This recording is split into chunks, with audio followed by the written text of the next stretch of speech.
Control TV. We're looking at very, very troubling situations that is coming out from Ireland that has to do with the Nigerian, Mr. Emeka Ikukweme, who is the CEO and founder of Parcel King. It's a whole age business, and we're so thankful that you can be with us at this time, Mr. Emeka. We got to hear about you on social media when we saw how your property, your business was somehow being crippled or being haunted, for lack of a better word. But we're happy that you can join us at this time here on Control TV, trying to find out what the problem is, how deeply rooted has this problem been, and very critically, what is the involvement of the government or trying to help you out in Ireland where your business is situated? I can imagine that the complexities that will have to come to play for a business like yours, very big business indeed, credible business. It's a whole age business and one that is employing well over 1,000 people in Ireland. So you're welcome to Control TV. Thank you very much, Kimbra. My name is Emeka Ikukweme. I know you've introduced myself. It's an honor to be here with you and to tell you guys this today. I've been waiting for a long time, hoping and praying to God, hoping that this will resolve itself by the authorities. But as it keeps going on, dragging and dragging and dragging, and it's getting worse. So I decided to cry to the public. That's why I made the first video I made last week. A few weeks ago, about a month and a half ago, I published a video of a service provider who sent the sheriff to come to my office and collect and take away my vans, my own work vehicle, as well as a Jeep. And since then, I thought something would happen. Nothing happened. I went to the authorities. They asked me to come back if I had any broken hand or something. I went to hospital and I had a fractured hand, which made me carry a POP for almost a month and a half. And my hand is currently healing, and thank God for that. But the whole thing is still not stopping. As at today, they have my Jeep. They still have about 8 of my vans that they took away, and claiming that I owe them money, which in reality, I don't owe them anything. In 2023... Hold on. Let's take it one step at a time. Let's take it one step at a time. Every business in every country will start with a registration process. In Nigeria, for instance, we have the Corporate Affairs Commission, the CAC, where businesses are registered. Did you register your business in Ireland? Yes. I have several companies in Ireland. I have Parcel King, which is registered here as Jaded and Preston Limited, which is the name of my 2 young sons, and trading as Parcel King. I started Parcel King around 2018 and officially registered it in 19. And it grew very fast because we found a niche in the market and we kind of tapped into that niche. And when Amazon came 2020 here, we were their first main contractor, and we helped them launch Amazon here, which made our fleet grow so big that it got to a stage that immediately after 1 year, once the management of the Amazon Dublin was transferred to the local managers, we were pushed out of Amazon. Clearly pushed out. On a daily basis, I can show you our records. We were having a performance of close to 99.9% on a daily basis, delivery success, which is significant in the delivery industry. If you know anybody that is in the delivery industry, if you have 99.9%, not one day, continuously for close to a year, that says something. So we continued doing this, and we were pushed out of Amazon with just stories. And then I had about almost 70 vans, no work for them. I trolled around. Hopefully, by God's grace, I had no much kind of finance on the vans.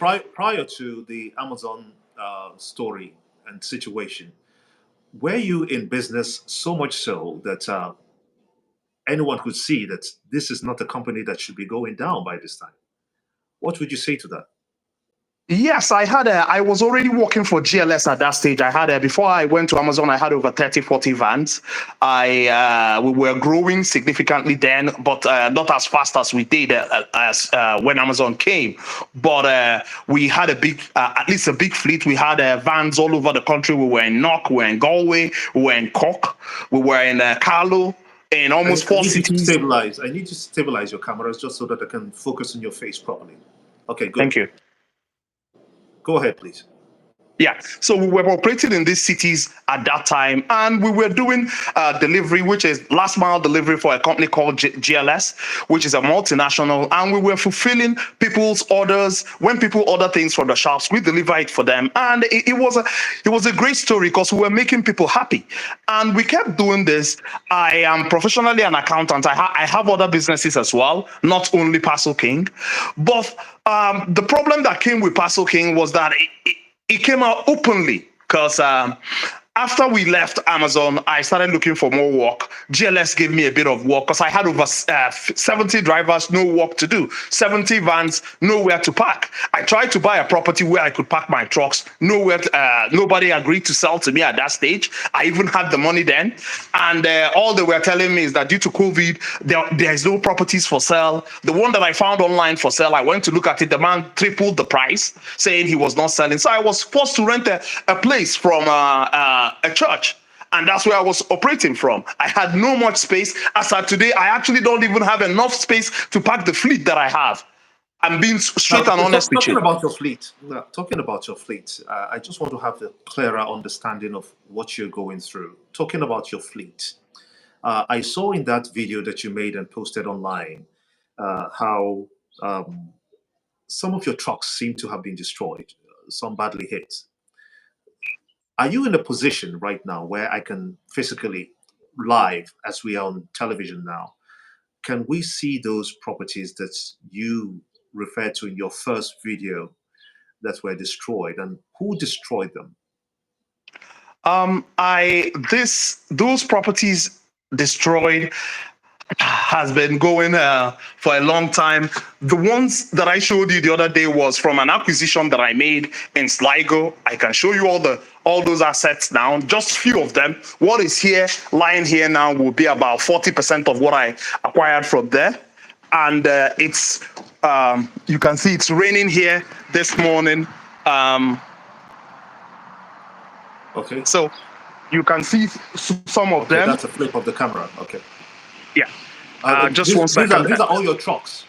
Yeah, these are all my trucks, vans. This is where we use this as a garage where we maintain and service our own fleet. So basically, our vans that are working in the country, if they have a problem, we have our own garage. We bring it in here for light servicing. Because as they are all on warranty, they are all new trucks, less than 3 years old, vans. So if it's a light oil service, brake pads change, we do that ourselves in-house here. And then just for vans, trucks, we have where we send those ones for repairs. So most of these ones are in good shape. Some are crashed, like this one is crashed for years down. I kept it for a reason. This one was completely damaged. It's from an acquisition that I did. And when I had an argument with them, they crashed this van and brought it back to me in this state. This one was taken from, is one of the vans I got. You said when you had an argument with them. Yes, I was asking them to give me, I was asking the man I acquired the company. The man I acquired the company from, Carl Lafferty, I was asking him to give me the profit and loss, the final debtors and creditors of the company, so that we can close the acquisition. And once I give him a lot of problems to give me that, so unless I pull out, he creates a big problem. And this is one of them. I called him in the morning, argued with him. The next day, he crashed the truck. The truck is not here that was crashed. A trailer, I can send a video of the crash. Then this van, I called him. The next day, he said the driver was coming back from work and he saw a reindeer, a deer on the road, and the van somersaulted. The road where this van somersaulted to be in this state, you can't go more than 60 kilometers on that road. So it's impossible that this will happen unless somebody jumped out and crashed it in this state. This is a brand new van. You can see it's let me see if the mileage is showing. It's not more than 70,000 kilometers. Okay, so this one has met with all safety standards according to the laws, the traffic laws in Ireland. We understand that, but there are other trucks. We're seeing trucks with flat tires, without tires at all. Yes. What's happening to these ones? This one was returned to me from Sligo. It's part of the acquisition. There are still more left in the yard there. And when they closed the company, because I bought a company from Carl Lafferty, and I traveled to Canada. When I was in Canada, him and the staff connived and closed the company that I acquired from him. And when they closed the company, they seized all the trucks that were mine and vans. I came back, I got most of the vans back, but the trucks, they held it and used it till they returned this to me about a month and a half ago in this state. And now they are able to buy brand new trucks themselves because they've used it for about 8 months without paying anything and using it till it's in this state. And there's still about 3 or 4 of them packed in the yard there in Sligo. So those ones back at Sligo, are they yours? Is that they are all in my name. They are all my properties. And there's also trailers, trucks, and others packed in garages in Sligo as well that are mine. These are just about 30% of 10. This is just nothing to the trucks and vans that I own. Most of them, I don't have where to park them. Most of them are packed in different garages. They don't give me a place to park my trucks. I don't have anywhere to park them. I'm like a big businessman who has nothing. Let's take it easy. Let's take it easy. I believe that the authorities in Ireland will try to address this as much as the authorities in Nigeria, the consulate, the ambassador, the Irish ambassador to Nigeria. My own car was taken. Look at what I'm driving. I have a Range Rover Vogue that was stolen and sold by Carl Lafferty. This is what I'm driving today. They took my Range Rover Vogue. It's parked in a garage. They took my Kaja. It's also parked with the sheriff for no reason. For no reason. Okay, just calm down. Can you flip it back so that we can see your face? Flip the camera back so we can see your face. You know, we understand the pains and what you're going through. I mean, this is your business that you have toiled for over years, and is facing this kind of call it unlawful attack, whatever we can call it. But let me ask you this question again. Have you reported this matter to the police? Yes, when it happened in first of all, I've been reporting a lot. Of course, there's no one issue. From my insurance, I went to the police. They said to me that I should go to a lawyer. And it was on the day that my hand was broken by the sheriff's office that they accepted and took a report from me, which was after 7 months that I've been going to report this. And the first time I went to them, after the company that I acquired was closed, they were looking at me as if it was nothing happened. Nobody agreed to accept a report from me. And then in January this year, some of the trucks that I said that was stolen, I can show you the picture of that truck. Let me just go out and show you. The truck was recovered on the road for not having tax and insurance costs. The people that took the truck, they can't get tax and insurance costs. Whatever they do, it comes back in my name. So it was seized by the police, and I went to the police station to recover it. And they told me that I have to pay. I said no, because I reported it stolen, and I gave them evidence of it. And subsequently, they gave me the truck back, which is this one. I will show you a picture of it. This one. Oh. And there's still more like this, still missing, that they still have. So no one is listening to you now. That's what you're saying. No one is listening to you in Ireland. They are just telling me you're doing your all I'm getting is that they are investigating. But every day, the police is stopping my drivers on the road, and every day I get calls. Basically, where is your insurance? Where is this? You tell them that this is the report from the police that they are investigating, and nothing happens. Wow, this is really disturbing indeed. Not to even say the psychological effect it's having on you and your workers. What are your workers doing now? Are your workers still with you going through this difficult period? Some are with me. Some have left. Some are, I would say, fueling milking the situation. Because I had to close my depot in Galway because the staff there started milking the situation, whereby every morning they call me and tell me things like, if you're an honest businessman, where is your insurance? Where is this? And then the police started giving them fines for not having insurance, knowing pretty well that we were defrauded, only for me to get a call last Wednesday after I made that first video by a policeman telling me that he has looked at the investigation and it turns out that I've been defrauded. I said, if I've been defrauded and the insurance is confirmed as fraud, as says on the publication by the central bank, then the culprits should be arrested because they're still going around. It's a very big company in Ireland here. They should be arrested. Why is my company being singled out and tortured for this? I can't get insurance. Why do you think your company seems to be a target for whoever is doing this? Why are you a target? I say because I'm the only immigrant businessman in this field. One, I am the only one from Africa and Nigeria who is this big here. So I don't have anybody that I'm working or that is kind of coordinating and helping me out on things that I don't know like this. Because I believe in the Western world, if you pay for insurance, you should have insurance. Nobody should be the god of insurance.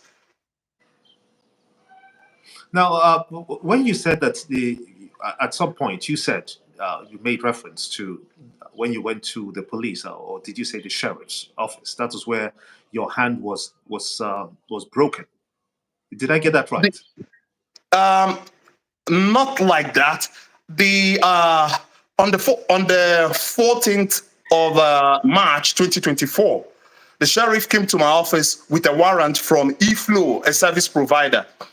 eFlow has been trying to con money out of me for years now, and this one has been going on. I can show you heaps and heaps of letters in the next office here coming from eFlow, and 99.9% of those letters are fraudulent. Pure and simple fraud. Basically, in 2022, I opened a business account and I had a personal account. They were charging me on the personal account for the fleet and charging me on the business account. They kept doing this for the whole year, threatening me and my wife for almost 1 year because my wife is also a director of the company. It almost destroyed my marriage. And they kept doing this till towards the end of the year when they called me and reconciled and said, okay, now we have closed it. That was closed. I now left only 2 cars in my personal account. My business account was going on. Then I had to employ somebody to reconcile my business account with them monthly. And on the first 2 months that she did, she discovered a lot of abnormalities. We sent eFlow a spreadsheet showing them the transactions that we want proof. Because what happens here is whenever you go through the toll, there's always a proof, a picture showing your reg and the time and evidence of you going through. We asked for this evidence. Nothing came back. They replied with only an email. That's your bill. You have to pay it. This is the company I'm paying over 5,000 euro every month. Between 3,500 to 5,000 euro per month. Paying them close to, for the past 5 to 6 years, I've been paying them close to 200,000 a year. Euros a year. And if I don't deserve a proper reconciliation of my account, that means nobody's safe in this world. Are you the only business? I'm sorry, Mr. Emeka. Are you the only businessman you feel that is being targeted, or is this a serial thing, or is this a one-off case? I say mine is a one-off case in this magnitude because other people might be one single vehicle. You have a little bit issues with them, but mine is a magnitude because I have a lot of vehicles going through the tolls on an hourly and on a daily basis, and this has created a lot of problems for me and for my staff as well, because we've been trying to reconcile, trying to negotiate with them, let them bring the actual bill of what we owe, and they never did. We went to another company, registered and started paying our bills. They kept sending us bills till last November. We called them to say, we have another company that we're paying our bills through. Can you reconcile this account? And they laughed and said, okay, we've checked it. Yeah, you've been paying your bills through the other company, but you still owe us 165,000. I said, where do you have that 165,000 from? Can you bring kind of a reconciliation of that or evidence of that? The girl calls me, not during the office hours where I have staff with, when I'm at home alone. She calls to say, okay, I want to make a deal with you. Are you happy to pay 65,000? I said, I'm not a criminal. Where would I get 65,000 euros to pay you? She said, you must pay that. That's what you pay. And do you know her name? Emma from eFlow. I don't know her surname. Her name is Emma. And I had to employ someone here to work with me on this. She started reconciling the account. She contacted them, and said to them, please, can you deal? I called them and said, deal going forward with her. Don't call me anymore. One early morning, she calls me. That was in March, around the 8th of March, and said that she's going to court today to get an injunction on me. Am I happy to pay 23,000? I said, for what? What am I paying 23,000 euros for? She said, if you can pay 23,000 now. I'm sorry, what have your lawyers, I believe you have lawyers there, what Yes. have your lawyers advised you with regards to this seeming threats to your business and extortion, for lack of a better word? I should go and negotiate with my business friends personally. That was their advice. Sorry to tell you this. Your lawyer said you should go and negotiate with Emma. Not Emma, with the people I bought the company from that defrauded me. I should go and reconcile that personally with them. And GLS, they are telling me that I should accept and close the case, because I have a case against a multinational that I used to work for, GLS, because they made me pay for a depot in Galway.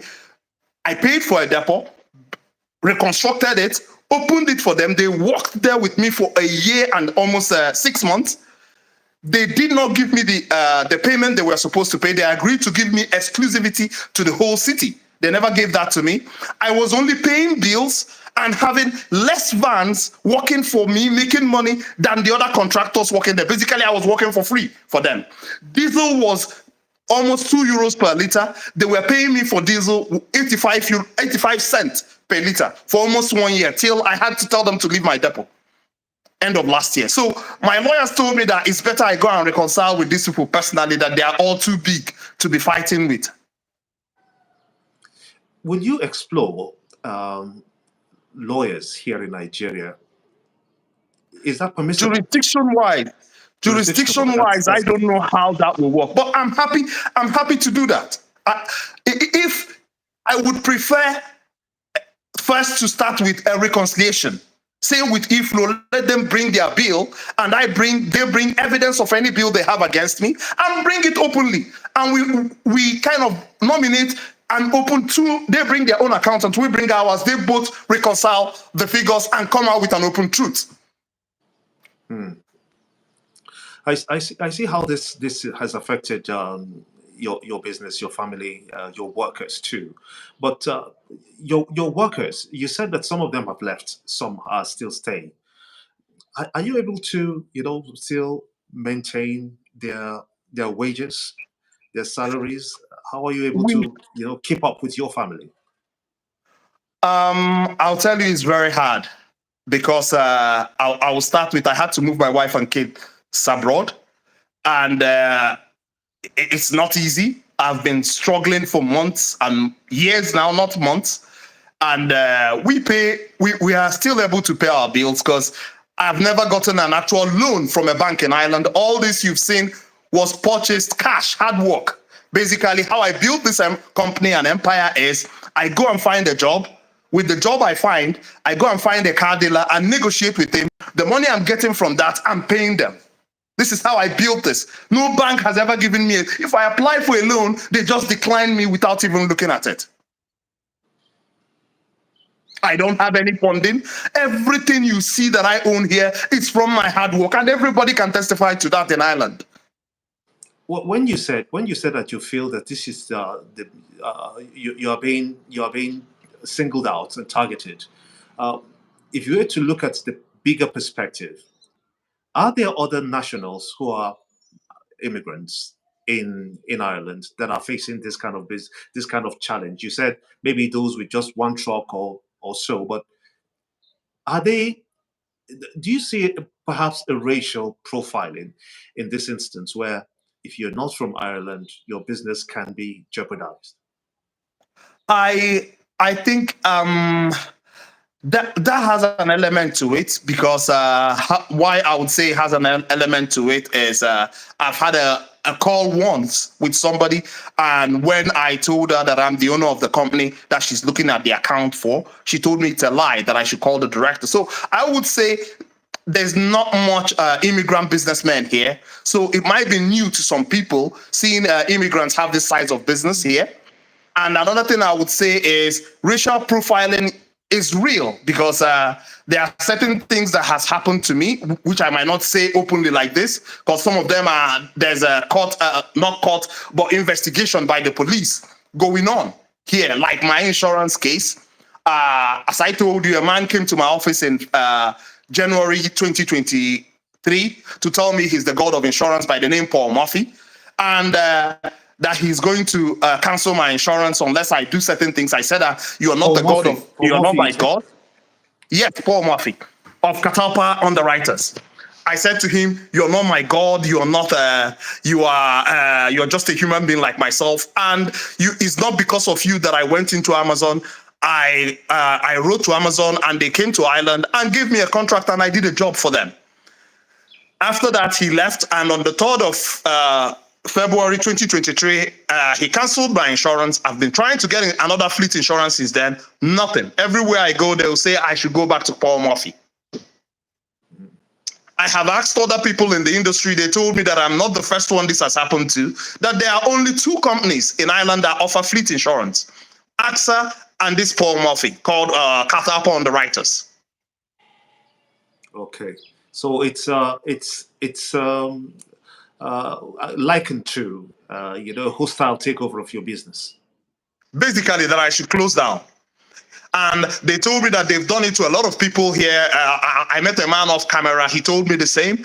I actually tried to sell some of my vans again, and nobody was calling to buy the vans. I was surprised how people will call and they'll never turn up, because I wanted to sell them and buy new ones. I wanted actually to buy electric. I wanted to start building electric vans here. That was in 2022. I advertised some few vans to sell. Nobody was calling. So I tried everything I can to find out what's going on until 2024, this year, that I found out the truth. It turned out that the car dealer that I bought all these vans worth over 3 million from, and I paid him cash for them. He is going, if I advertise a van for sale, he calls whoever advertises the van or the medium that I advertise it with, telling them to take it down, that they own all the vans, and in due time he will be taking them back from me. Motors. This is sad indeed. But what do you expect? Let's say if the Nigerian government was to act through the Foreign Affairs Office, what will be your expectations? My expectation will be to have this resolved first and foremost, because I don't want to let my staff dry. I don't want my workers to lose their jobs. I worked very hard for this. Pastor King is here to stay. And I would want also the young immigrants, not only Nigerians, who are coming up in the future, who are aspiring to be, because I'm a role model for a lot of people. You can see an intern that walked in here today from France. There are 2 of them here for training. If I've not trained people, I've trained over 300 from all over the world. And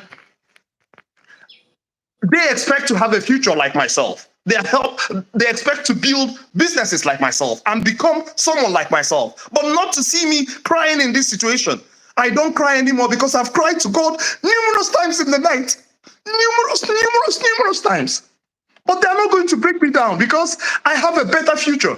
Why they're doing this is because I have other companies as well. It's not only Pastor King that I have. I have a software development company, and I've built great softwares. And I don't know what is going on, but it looks as if all they are trying to do is to destroy my reputation and destroy whatever I have in Pastor King, so that I become maybe declared bankrupt, so I can't function as an accountant. I can't be a director in any company. That's where they're trying to go to. But that's not possible, because I can't be a man that has over close to all these vehicles paid for, and I can't raise money to pay 10,000 euro bill. So it's impossible. There's something wrong. So I expect the Nigerian government to come into this and solve this. Not only the Nigerian government, the international community, because this is happening in Europe. EU should work on this. So as it stands now, you're at crossroads. And what will be your expectation now that you've said your expectation from the Nigerian government, where you are from? What do you expect from the government of Ireland, for instance, if any? I expect them to call to order the service providers, call to order the the people that I had this business with, the man that I bought the company from, bring him in and interrogate him so that he brings out the truth. He returns my vehicle, returns my money that he has taken fraudulently, and my insurance, Paul Murphy, should give me back my no claims bonus, and I go back to AXA, because I was with AXA till October 2022 when I took the insurance with him. And I go back to AXA and continue working with AXA. I don't want to have insurance from him at all. Okay, we'll keep following up on this. I know you've shown me some trucks, you've shown me some visible evidence of how your business has been affected or attacked one way or the other. Because of time now, I'm afraid that we're going to have to leave it at this, but we'll come back to you again to see what progress you have been making. From time to time, we'll try to make it as weekly as possible, maybe twice a week, just to keep up with the developments and what you're going through. I want to assure you that we'll be here with you and try to see as much as possible how we can propagate this to get to the right quarters here in Nigeria, perhaps through the Office of the Ambassador of Ireland to Nigeria to try to find a lasting solution to this. We're not alone on this. We've got sister media organizations in Nigeria, national broadcasters who are also interested in your case. And hopefully we'll try to resolve it as quickly as possible. But we want you to hang on in there, and we know that succor will surely come your way. Mr. Emeka, the CEO of the Postal Service in Ireland, the Kings. You call yourself the Kings, and we believe that Parcel you are. King. We are called Parcel Kings. Yes, Parcel Kings. So you just hang on in there, and we'll try our best to see that this rather untidy situation for your business and some others, businesses of others who are immigrants, is brought to a halt. Many thanks indeed for joining us and for talking to us here. Thank you so much. And to everyone who's watching, this is Control TV. You could just find out more on our social media platforms, on YouTube and Twitter. That will be X now, Facebook, and what have you. I'm Gimbo Umar, and we're signing out for now. Thank you, Gimbo.